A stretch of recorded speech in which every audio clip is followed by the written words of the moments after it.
Get ready to dive into shocking true crime. Tonight, the chilling story of Maura Murray, a young woman who vanished without a trace after a mysterious car crash. No clues, no answers.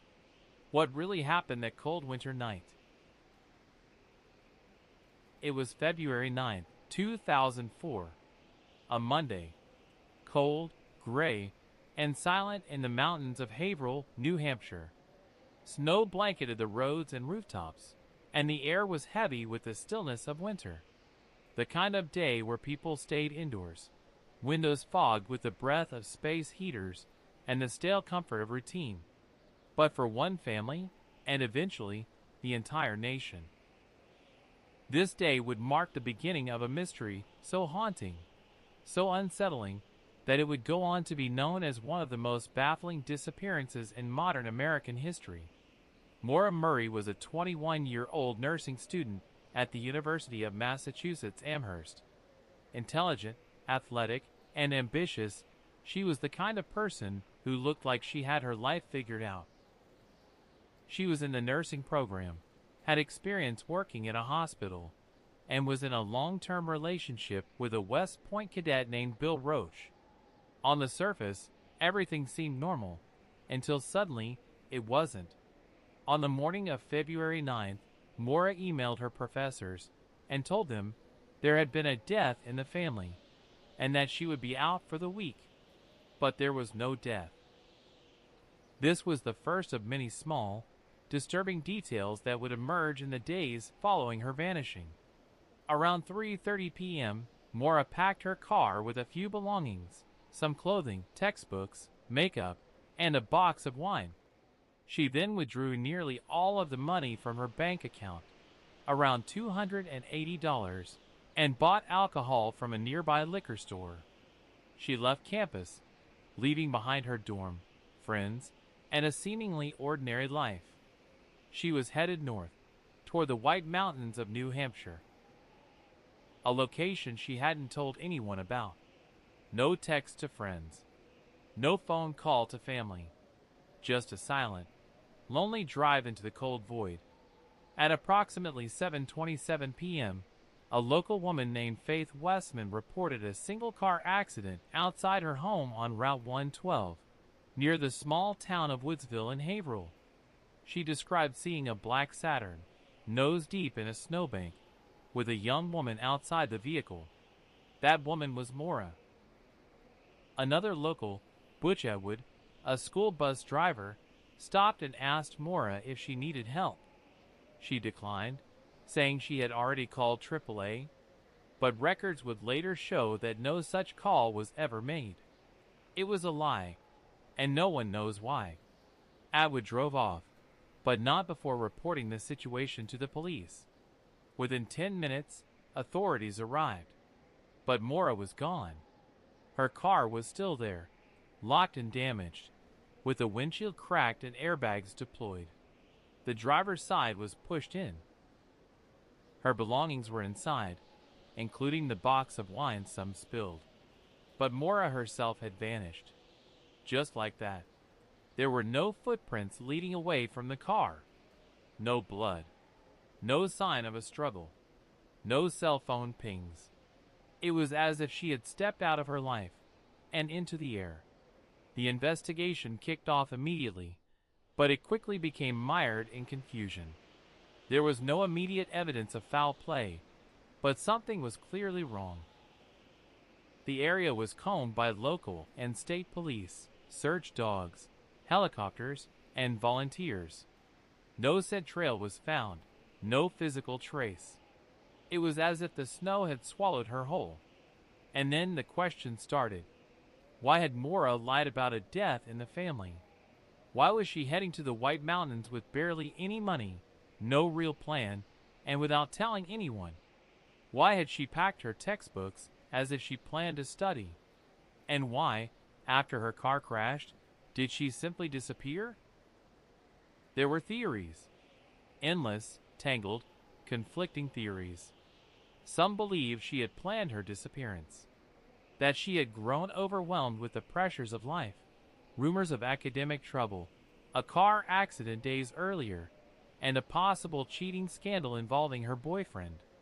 Others whispered darker suspicions that she had been abducted by a local predator, or even that she had hitched a ride with the wrong stranger.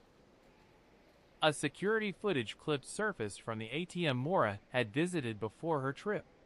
She stood alone, withdrawing money, her face calm, unreadable.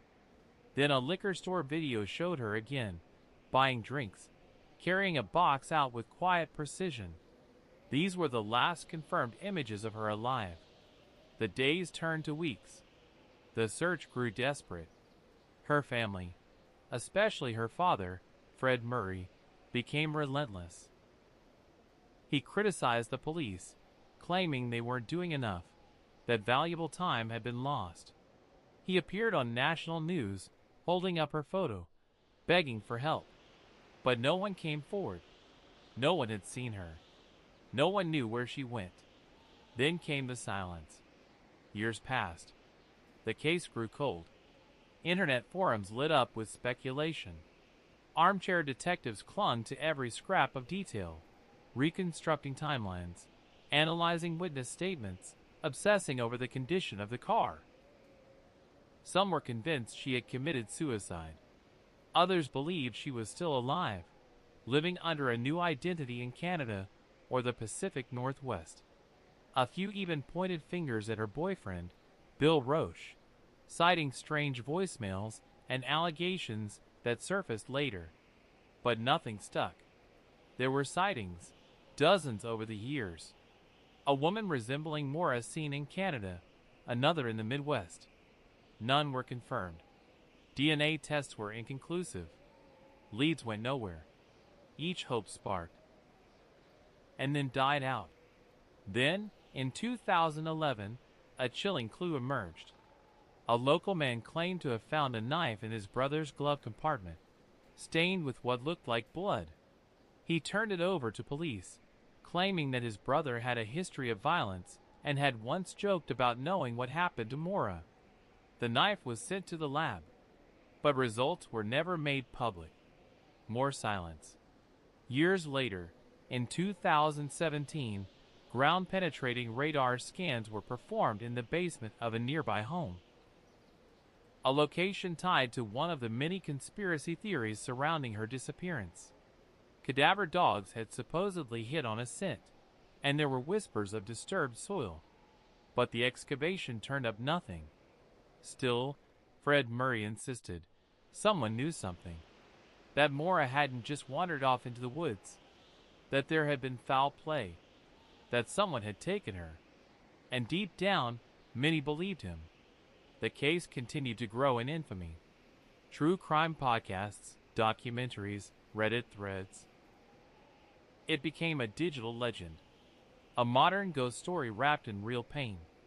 In 2018, Oxygen aired a docuseries titled The Disappearance of Maura Murray, reigniting interest. Fred appeared once again, older now, his eyes still full of fire, still searching. It's been over 20 years. And the truth is, we're no closer to knowing what happened to her. Was she trying to escape? Was she lured away? Or did something far darker happen in those 10 minutes between the car crash and the arrival of the police? One of the last eerie details came from Maura's cell phone records. A single call pinged a cell tower far away from the crash site, weeks after she vanished. It was never explained. Perhaps the most terrifying part of Maura Murray's story isn't what we know. It's what we don't. Maura's Saturn was still there, frozen in place, a silent monument to everything she had left behind. Snow had drifted across the windshield like time burying answers, and the police were left standing beside an empty vehicle with more questions than facts. What began as a missing person case quickly spiraled into something else, something darker, something that seemed to defy logic. Maura's decision to leave UMass that Monday wasn't a spontaneous escape. Or was it? In the days before her disappearance, the cracks beneath her seemingly normal life had begun to show. A few nights prior, she had broken down at work. At her job in the dorm security office, She received a phone call around 1 a.m., after which she was seen crying uncontrollably. When asked what was wrong, she simply said, "My sister?" Her family would later reveal there had been a conversation about alcoholism involving her sister that night. But even now, no one knows for sure who had called or what was said. That wasn't all. Just days before she vanished, Maura had gotten into a minor car accident in her father's Toyota Corolla. She had driven it to a party, drank, and crashed it on the way home.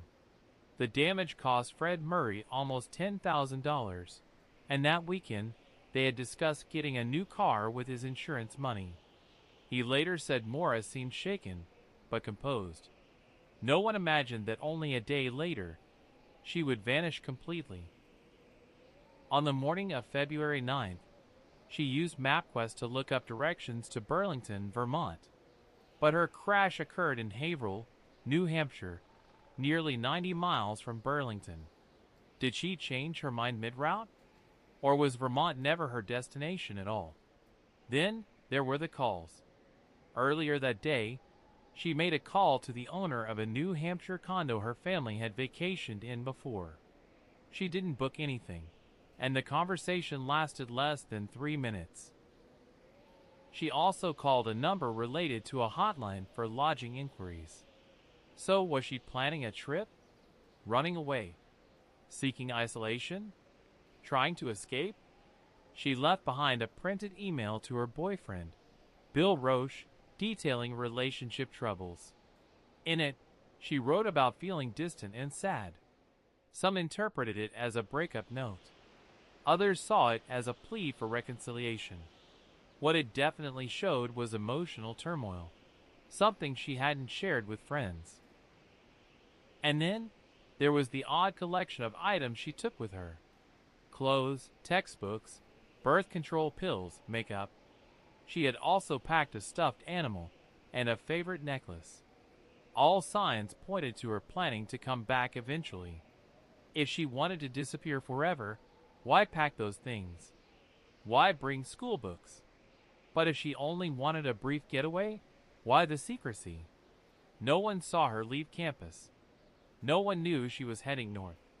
Her cell phone records were no less confusing. After the crash, her phone made no outgoing calls. But strangely, Bill received a voicemail days later, which played a faint sound of someone breathing. The call was traced back to a Red Cross calling card Maura had access to, but the origin couldn't be pinned down. Fred Murry was devastated. From the moment he arrived in New Hampshire, he hit the ground running, pressuring the police, organizing search parties, and confronting anyone who could be involved. But his frustration grew. He claimed the police weren't treating it seriously, that they waited too long to search the surrounding area, and that possible evidence had been ignored. And yet, for all his passion, there were questions about Fred too. Some investigators privately speculated about his involvement, although no evidence ever connected him to wrongdoing. The family was shattered, and grief was transforming into obsession. As news of Maura's disappearance spread, internet sleuths latched on. Early forums like WebSleuths and MauraMurray.org exploded with theories, timelines, and debates. Some users claimed they had cracked the case. Others accused the police of cover-ups. One theory was that Maura had been picked up by a local, possibly a serial predator familiar with the area. Another proposed that she had made it out of the crash site and escaped into the woods, possibly freezing to death. But the conditions didn't support that. Temperatures that night were brutal, but Maura was young, fit, and dressed warmly. There were no confirmed footprints in the snow, no torn clothing or dropped items. And if she had wandered into the woods, why didn't the search dogs pick up her scent? The more people learned, the less sense it all made. Then came the phone bill scandal. When Bill Roche submitted his phone records, people noticed odd patterns. He had received several calls from numbers linked to Maura's voicemail system. Some of those calls occurred while he was staying at a hotel and in contact with law enforcement. questions about his behavior surfaced.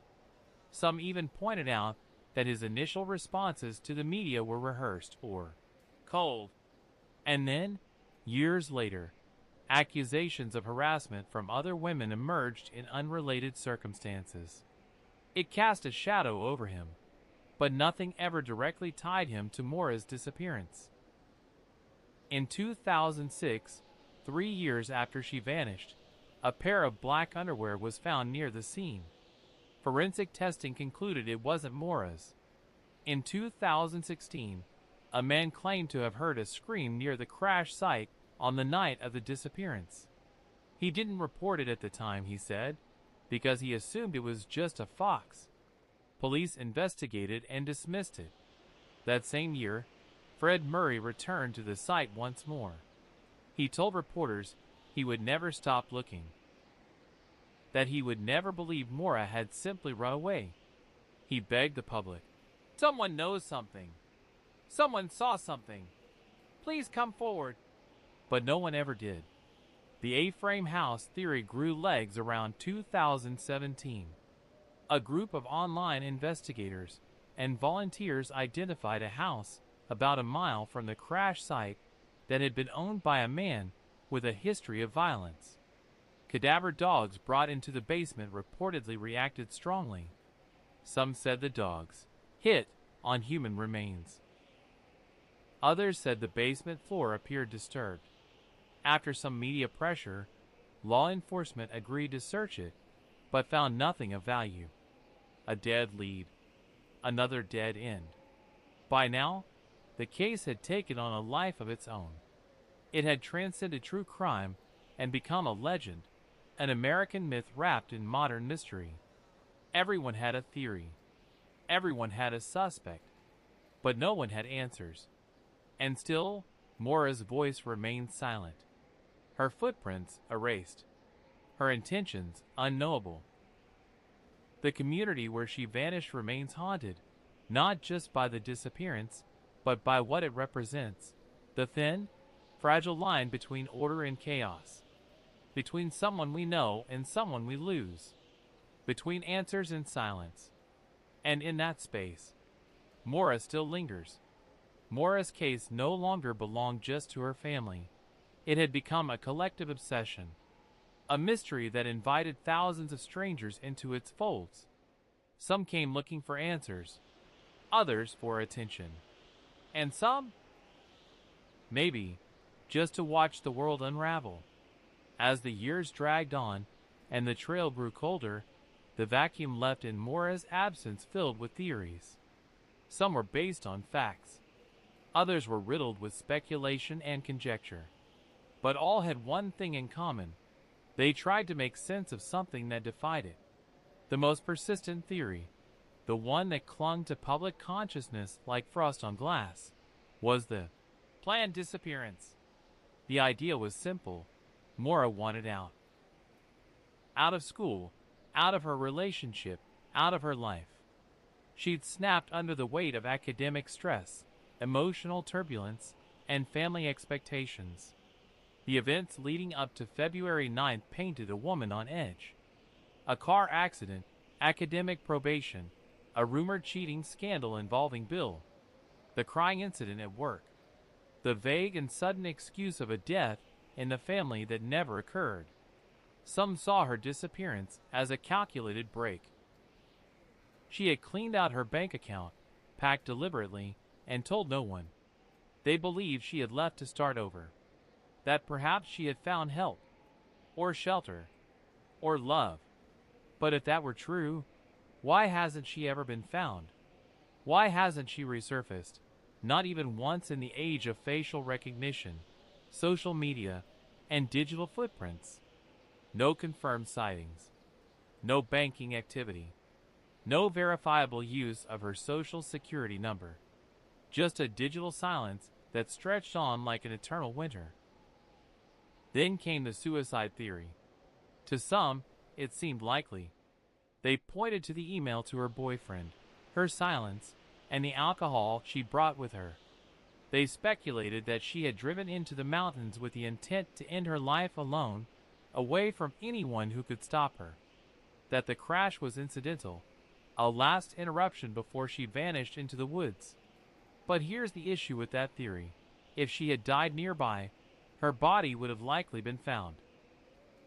The area had been scoured, both officially and unofficially, by search parties, dogs, thermal imaging, and volunteers.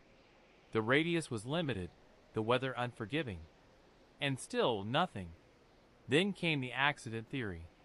That Maura had fled the crash scene, either in a panic due to possible alcohol in her car, or because she thought she might be in legal trouble. That she wandered into the woods, disoriented, and succumbed to the elements. But again, where was her body? No footprints. No articles of clothing.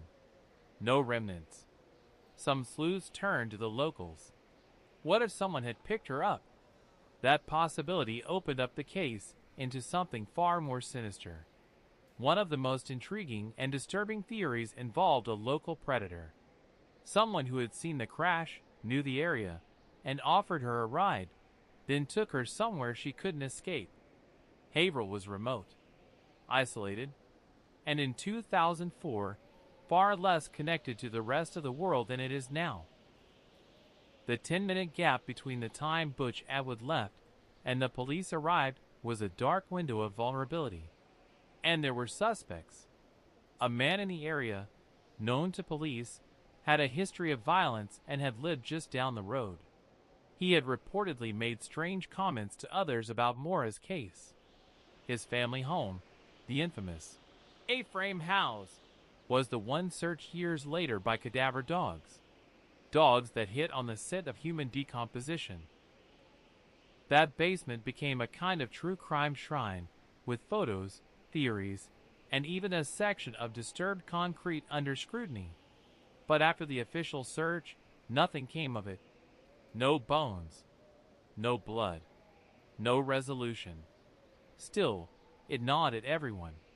What if she never left that house? Then, there was the tandem driver theory. It proposed that Maura hadn't traveled to New Hampshire alone. That someone else was following in another car. A friend, perhaps, or someone she trusted. The idea was that she had planned a rendezvous, and after the crash, instead of waiting for police, she hopped into the other car and disappeared. That might explain the absence of footprints and the clean escape, but no one credible has ever come forward to say they were with her. No one on campus admitted knowledge of such a plan, and no one has surfaced from her past who fits the profile. More bizarre still was the idea of Maura being alive. Some believed she had escaped, crossed into Canada, changed her name, and vanished into a new life. A few sightings even seemed promising. A woman in a grocery store, a figure at a monastery, a blurry face in a crowd. But every lead faded on investigation. DNA comparisons failed. Video surveillance was inconclusive. Time passed. Hope withered. Then came 2011. A man contacted police, saying that his brother, who had once lived near the crash site, had possessed a knife, stained with what appeared to be blood. He said his brother had joked about getting rid of a girl, and had shown violent behavior in the past. The knife was handed over, sent for forensic testing, and then nothing. The results were never publicly disclosed. Fred Murry begged for information. He claimed the authorities were stonewalling him. He said the state police were hiding something, if not outright corruption, then gross incompetence. He pushed for access to case files. He requested FBI involvement. He even filed lawsuits for transparency. But red tape and legal barriers kept him at a frustrating distance. In 2017, the case seemed to shift. The FBI officially joined the investigation. Some saw this as a turning point, a sign that new information might be coming, that new tools might uncover old truths. But that momentum fizzled. The agents spoke to the family, re-interviewed witnesses, and digitized records. But no public revelations came from it. The cold still clung to every page. Then, another mystery. According to cell tower data, Maura's phone may have pinged a tower several days after she vanished. Not in Haverhill, but dozens of miles away. The accuracy of this ping has been debated ever since. Some say it was a glitch. Others argue it was conclusive proof that her phone had moved, suggesting she had too. But if she was alive then, where is she now? What followed in the years after was both tragic and surreal. The world around Maura's disappearance evolved. True crime grew into a mainstream genre. Podcasts like Missing Maura Murray brought renewed attention to the case. Internet forums debated every second of her final day. YouTubers reconstructed the crash scene. Digital detectives obsessively tracked down witnesses. Maura's story became more than a mystery, it became a movement. And in the eye of that storm was Fred. Tireless, aging, still searching. He returned every year to the crash site, leaving a ribbon or flower, asking the same questions. What happened to my daughter? Why won't anyone talk? The most unsettling possibility, whispered quietly among some of the more seasoned investigators, was this: that Maura never intended to disappear, that she didn't run, didn't plan, that what happened to her was fast, sudden, brutal, and that whoever did it has been watching the world look for her ever since. The cold that claimed Maura's trail never left Haverhill. It lingered in the trees, in the snowbanks, in the quiet hush of that lonely mountain road. But it clung most heavily to the people she left behind, those who still wake up each morning wondering where she went, wondering if she's out there, wondering if they missed something. By the time the 10th anniversary of her disappearance arrived in 2014, Maura Murray had become more than a missing person.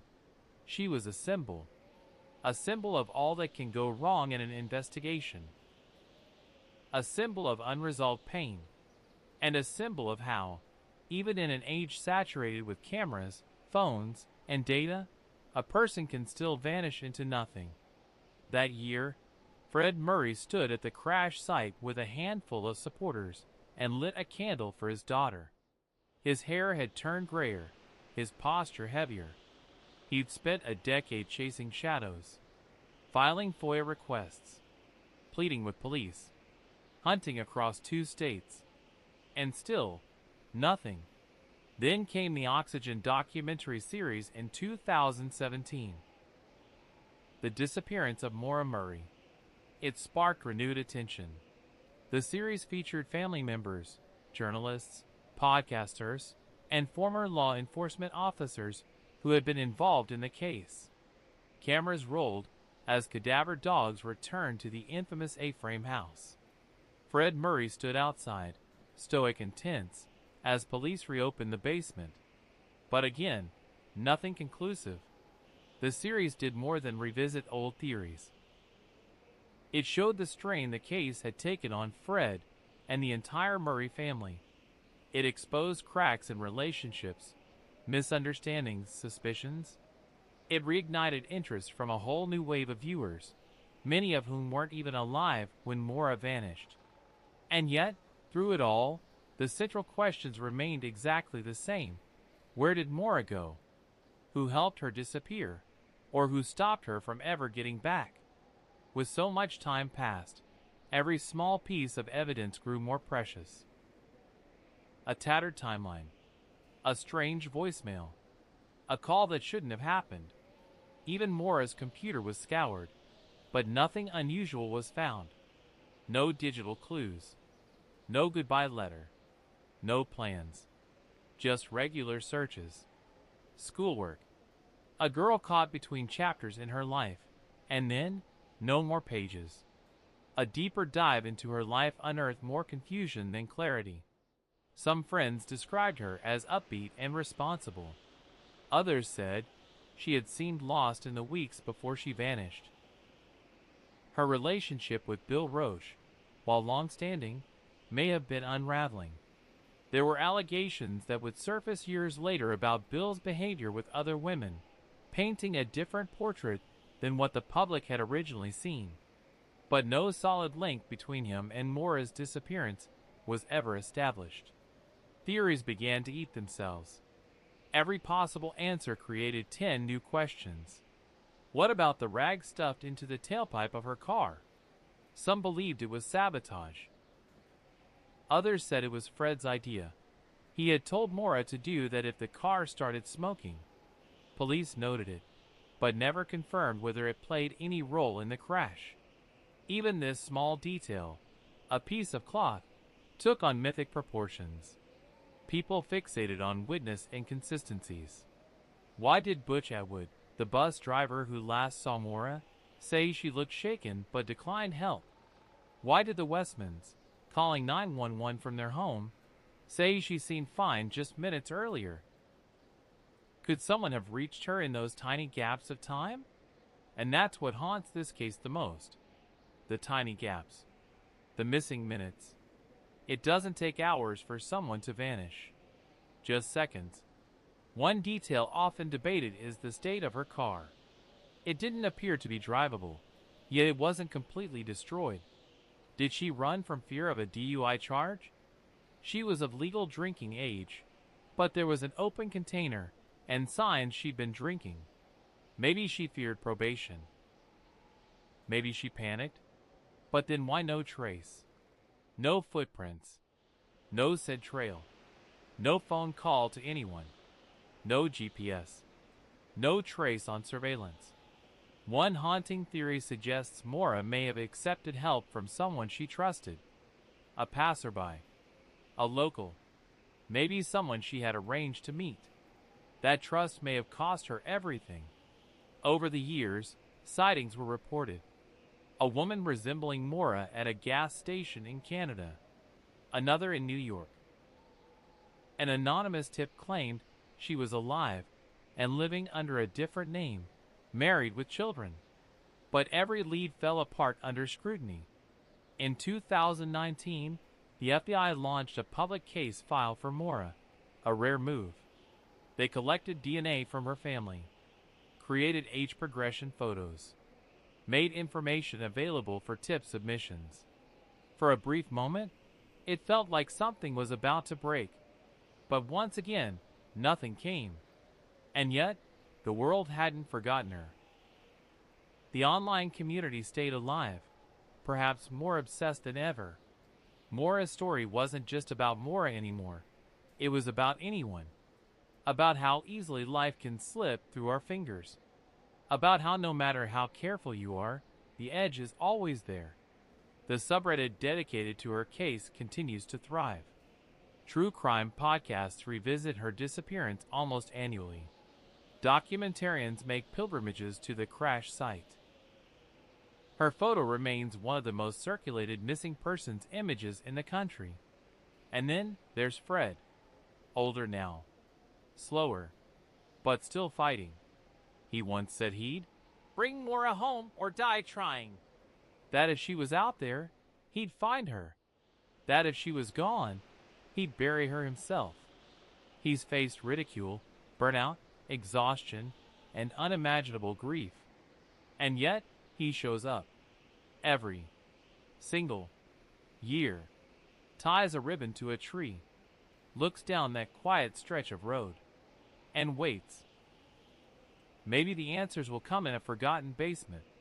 Maybe from a long-lost tip. Maybe from someone who's held their silence for too long. Or maybe the truth is buried in the woods. Or under a floorboard. Or in the 10 minutes between headlights and sirens. But somewhere, someone knows. They know what happened on that cold, quiet night.